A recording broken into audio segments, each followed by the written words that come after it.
En la llamada zona macrosur del país, mientras para algunos sectores se trata de un asunto de seguridad pública y piden la aplicación del estado de sitio, para otros es un conflicto político que debe abordarlo el Estado en su conjunto. Queremos analizar este escenario. Estamos en contacto con Pamela Figueroa, quien es académica de Ciencia Política de la Universidad de Santiago. Pamela, ¿cómo está? Muy buenos días. Hola Patricia, muy buenos días. Gracias por la invitación a conversar sobre este tema de tanto interés para nuestro país. Así es, de tanto interés y del cual se viene hablando desde hace tanto tiempo, pero que lamentablemente aún no tiene una solución concreta. Por eso primero me gustaría conocer cuál es el diagnóstico que tiene usted respecto a lo que está ocurriendo en esa zona. Mira, Patricia, este es un fenómeno bastante complejo, como tú señalabas. Tiene distintos momentos en la historia de Chile. Yo creo que hoy día estamos en un momento muy complejo porque sin duda los hechos muestran que hay un recrudecimiento en la violencia. Pero como te señalaba al principio, este es un tema muy complejo que tiene distintos factores, que también tiene distintas lecturas y distintas interpretaciones. Entonces, me parece que lo primero que hay que enfocar es la preocupación que debe tener nuestro país, el Estado, el sistema político en general, por el tema de la violencia. Pero esa violencia también tiene distintas manifestaciones. Durante los últimos días se han visto hechos gravísimos. Y yo creo que simplificar esta situación de violencia en la macrozona sur, tratando de hacer una relación entre un conflicto social o político y temas de violencia con crimen, narcotráfico, no es un buen camino. O sea, la simplificación me parece que no es un buen camino.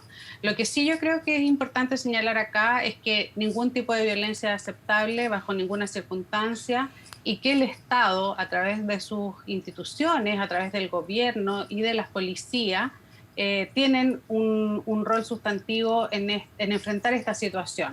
Eso en términos específicos de la violencia.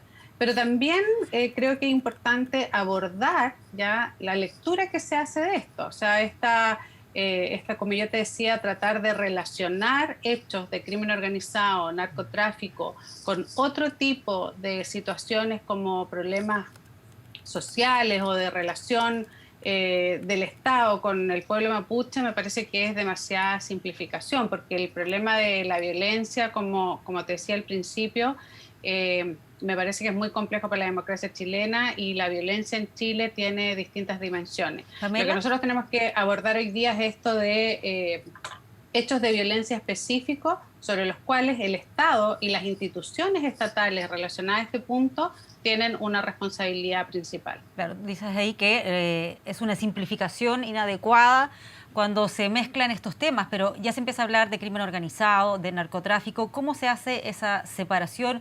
¿Cómo se puede establecer eso de la mejor manera en cuanto a las soluciones más a corto plazo? ¿Cómo abordarlo? Porque son distintas las teorías que se empiezan a elaborar en estos días. Sí, y muchas de esas teorías no tienen ningún fundamento empírico, entonces eso es lo complejo. A ver, yo creo que lo principal ya es el rol que tiene el Estado y las instituciones policiales, o sea, el gobierno a través del Ministerio del Interior y las policías junto con la investigación desde el sistema judicial de identificar claramente y buscar los responsables de estos actos de violencia. Yo creo que eso permitiría poder aislar los actos de violencia de una lectura más general de lo que podría ser la violencia o a quién se le puede aducir la violencia en la macrozona sur. Entonces, creo que ese debiera ser una principal preocupación, ¿ya? Creo que esa debiera ser la principal preocupación. Mucho se ha debatido de parte de expertos, desde la academia también, de la debilidad a veces del sistema de inteligencia, ¿ya? De la capacidad que se ve débil en estos momentos de poder identificar quiénes son las personas o grupos involucrados en estos hechos de violencia para poder hacer una política pública efectiva de control de la violencia. Yo creo que eso es lo primero. Y eso por lo menos durante los últimos años, durante los últimos 2 años, creo que ha sido muy poco claro y que las medidas que se han ido tomando parecieran ser como más discursivas, más a veces un poco grandilocuentes, pero sin ningún efecto concreto. Entonces creo que me parece que eso es lo primero. Y por eso, por ejemplo, cuando se habla de estado de sitio o de militarización, son medidas que no parecen adecuadas, ¿ya?, para la situación en que estamos, porque lo que nosotros como país, lo que el Estado tiene que abordar, primero es identificar cuáles son esos focos de violencia, el origen de la violencia y por tanto generar una política específica hacia ese fenómeno. Sí, Pamela. También es importante como diferenciar, como decías tú, Uh-huh. lo que es crimen organizado, ya, porque acá hay focos, por ejemplo, relacionados al robo de madera y todo lo que tiene que ver con esa situación. Se han mostrado otras situaciones como lo que pasó hace una semana en Temucuicui por el tema de narcotráfico, ya que también ha sido muy discutido por el volumen de incautación que se hizo, etcétera. Y eso yo creo que es muy importante poder identificarlo para poder abordarlo, pero no necesariamente tú vas a hacer una respuesta militarizada y un estado de sitio para una situación de un crimen organizado que hay que identificar o un narcotráfico que hay que identificar. Y además está el tema de la violencia que tú denominabas como más asociada a temas políticos. Sí, ahora, en esa misma línea, lo que se ha propuesto es patrullajes mixtos entre militares y policías, desde la perspectiva de la seguridad. ¿Es ese un buen camino para poder combatir estas debilidades en la inteligencia, como la denominas? No, no me parece. Creo que toda la experiencia comparada en toda América Latina y en todos los países muestran que la militarización de asuntos internos incrementa y recrudece la violencia, ¿ya? Yo creo que hay que poner una alerta muy importante en esa perspectiva. Me parece que por lo que te señalaba, toda la evidencia comparada que existe en países que han tenido problemas de violencia interna, la militarización lo que ha hecho es recrudecer más la violencia. Yo creo que lo que se requiere acá, y es un tema que está pendiente, que hay muchas propuestas y que pareciera que la autoridad política no está dando la relevancia o tomando oportunamente la decisión, es que nosotros necesitamos como fortalecer el trabajo de las policías, ¿ya? Que están en crisis institucionales y que las medidas que debieron haberse tomado en esa línea no se ha hecho, ¿ya? Entonces, y eso no solamente implica más inversión, porque claramente ha habido más inversión y uno lo ve en las policías, sino que un fortalecimiento institucional que permita identificar cuáles son los aspectos clave para el fortalecimiento de las policías en este tipo de situaciones. Pamela, Entonces creo que eso me parece prioritario. Sí, ahora, ¿cómo se logra ese fortalecimiento? ¿Cuál es el camino para lograr eso? Porque en el pasado se habló, por ejemplo, y se vieron esas imágenes relativas al llamado Comando Jungla, que desde el gobierno dijeron que ellos no le habían colocado ese nombre, pero sí se hizo conocido en su momento mediáticamente. Y luego vimos que se produce la muerte de Camilo Catrillanca. Por lo tanto, cuando se habla de fortalecer las policías, ¿de qué estamos hablando puntualmente? Sí, yo creo que hay que fortalecer la línea institucional, tener policías que estén capacitadas, que tengan una capacidad importante de investigación, de poder identificar quiénes son los grupos, las personas que pudieran estar involucrados en esto y que eso pueda aportar no solamente a la identificación, sino que a generar los procesos judiciales que tengan que ver en esa línea, ¿ya? En general, todo lo que fue el Comando Jungla y las críticas que se hizo en esa línea es por lo que te señalaba antes, porque pareciera ser que esa es como una idea que se trae de estrategias y tácticas que se han hecho en otros países en una cierta idea de militarización que no es efectiva, ¿ya? Y por lo que te digo, porque en el fondo una cosa es el crimen organizado, el narcotráfico, otras son temas más bien de conflictos políticos sociales.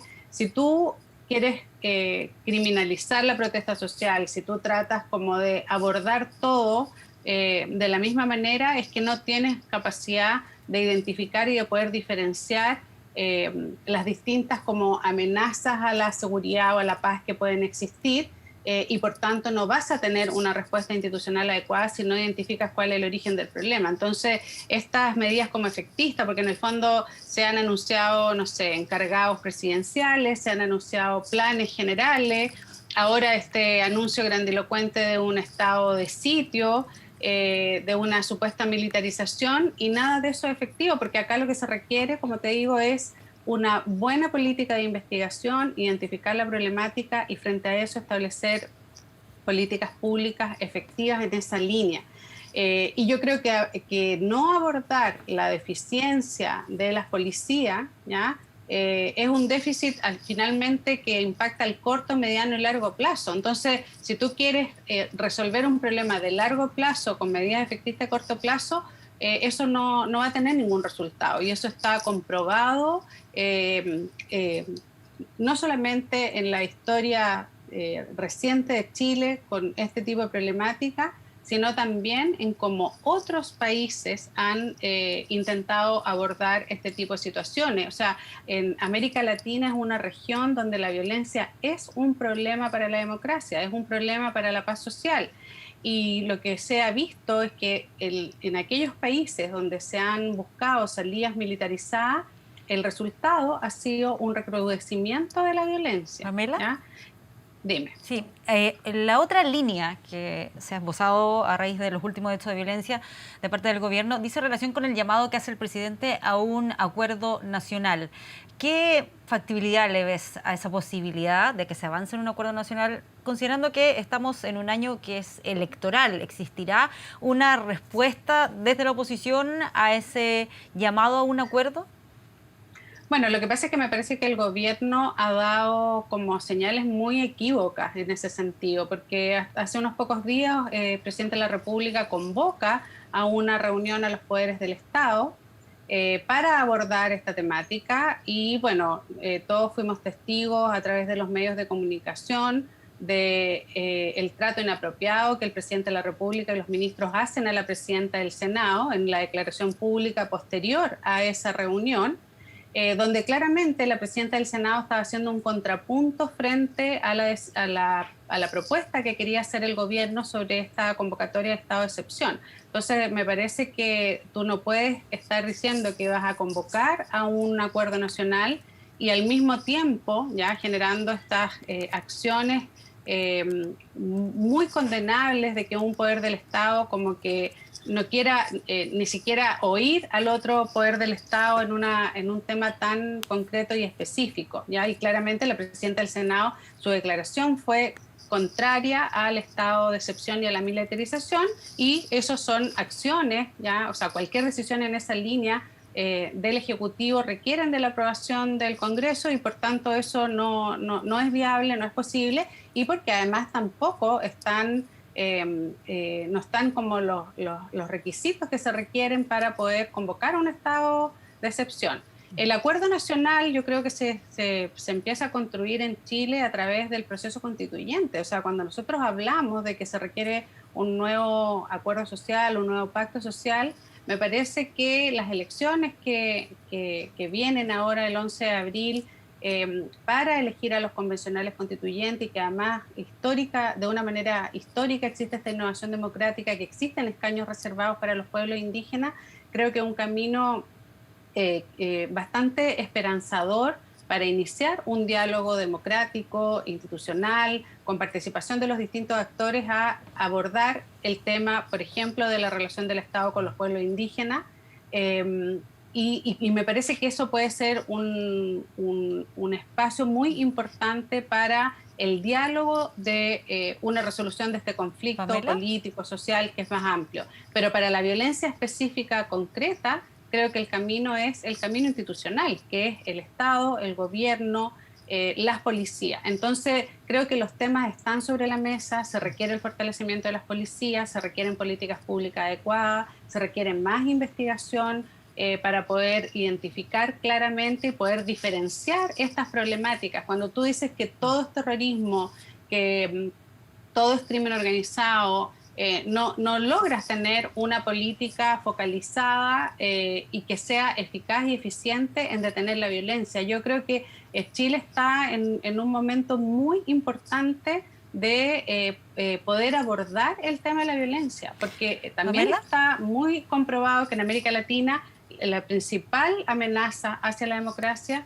es la violencia que se empieza a instalar dentro de la sociedad. Sí, ese diálogo se debiese dejar circunscrito solamente a la discusión constitucional o, mientras tanto, igual debiese existir otra conversación. Lo digo porque la presidenta del Senado, en ese mismo punto de prensa polémico que tú mencionabas, ella decía hay que convocar a una mesa de diálogo.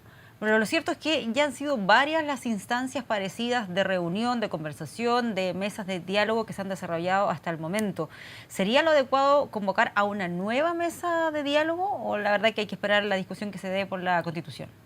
Mira, yo creo que son dos cosas como que se pueden hacer complementariamente. El debate constitucional me parece que es el que va a ir construyendo el nuevo pacto social. Claramente, todos los estudios muestran que Chile, la mayoría de la sociedad, queremos una sociedad que sea más inclusiva y sin discriminaciones, y por tanto creo que el reconocimiento de los pueblos indígenas, la plurinacionalidad van a ser temas de debate en el espacio constitucional. Pero paralelamente, para poder abordar la situación coyuntural que se vive, me parece que las instituciones del Estado tienen que dialogar y buscar una salida que sea adecuada. Y para eso el Poder Ejecutivo, el Poder Legislativo, el Poder Judicial deben empezar ese trabajo de cómo abordarlo. En ese diálogo institucional se pueden ir incorporando actores para conocer su posición, porque bueno, nosotros estamos hablando ahora de un tipo de violencia muy específica, pero sabemos que Chile también por la tremenda desigualdad que existe en nuestra sociedad, hay muchas formas de violencia que están permanentemente erosionando ya la confianza. Y la única manera de construir confianza, de reconstruir la confianza entre los distintos actores, es tomando decisiones y haciendo cosas concretas. No sirven solamente los discursos, las declaraciones. Se tiene que ir avanzando en espacios concretos. Y todos los espacios de diálogo que existan me parece que son beneficiosos, porque finalmente el diálogo y las decisiones que vayan surgiendo de ese diálogo va a ser lo que va a ir reconstruyendo la confianza a nivel nacional. Muy bien. Pamela Figueroa, académica de Ciencia Política de la Universidad de Santiago, muchas gracias por conversar con nosotros sobre este tema. Que estén muy bien, buenos días. Gracias, muchas gracias Patricia, buenos días. Vamos a otras informaciones.